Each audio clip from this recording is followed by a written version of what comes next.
Unit 5, the context of Daniel. So Ezekiel was the third prophet that we had looked at, our third of our four major prophets, and now we want to look at our final one, and that is Daniel. So there he is there on the timeline. We can zoom in. We've looked at this before. We know where he takes place in relationship to the other prophets, but the difference with Daniel is that he doesn't pretty much at all refer to Judah because the majority of his life is in Babylon. So his book starts during when he is deported. And so all of the events that happen during Jeremiah and Ezekiel, Daniel isn't even around to see that. He is in Babylon during this time. And so where is Babylon? Well, let's look at the map real quick.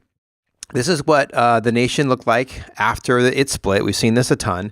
After that, once northern Israel was destroyed, there was no northern Israel. There was just Judah after the Assyrian Dispersion. And so as at the beginning of the Assyrian Empire, that was kind of their kingdom, and then it grew to kind of encompass a lot more during that time. You can see Judah was still there, but after the fall of Judah, now we're in the time of Babylon. So there is no Judah, there is no Israel, there is just Babylon and its neighbors. And so if you can see right there, we have Egypt, who is now kind of the competing superpower, but we don't have Assyria anymore. We now have a new nation, and that is the Medes. And so we're going to now in the book of Daniel see how this new force, the Medes and also the Persians, are going to now come into the picture during the season of Babylon. So let's look at Daniel.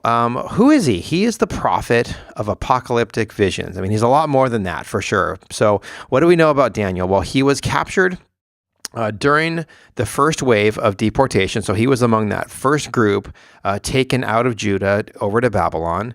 Along with him were three of his close friends, Shadrach, Meshach, and Abednego. They were among the group taken, and they were to be recultured into the Babylonian culture. So they wanted to take these strong young Hebrew men and turn them into Babylonians. And so Daniel was among those. Even the names Shadrach, Meshach, and Abednego, those are not their Hebrew names. Those are their new Babylonian names. And so all of this was happening during Daniel's life. This is the beginning of the book of Daniel. But Daniel is special because Daniel was a godly young man who was not going to compromise. He was not going to bend. He was not going to become a Babylonian. He was a follower of God, of Yahweh. And we see this under intense persecution. Daniel remains faithful. And because of that, God selects Daniel and gives him specific visions of the future. And now what's different about Daniel is he doesn't have Judah to give oracles against. I mean, that was really the ministry of Ezekiel and Jeremiah and even Isaiah before him. But Daniel isn't given oracles. He's given visions. He's given now looking forward to what's going to happen.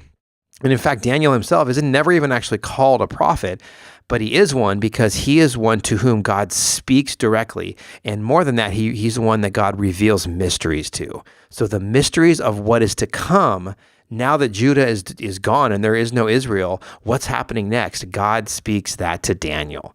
And so we will see that as we look at the book of Daniel. And so in our next unit, well, we want to understand how Daniel is broken up. So we're going to look at the structure of Daniel in our next unit. So join me in Unit 6 as we examine the structure of Daniel.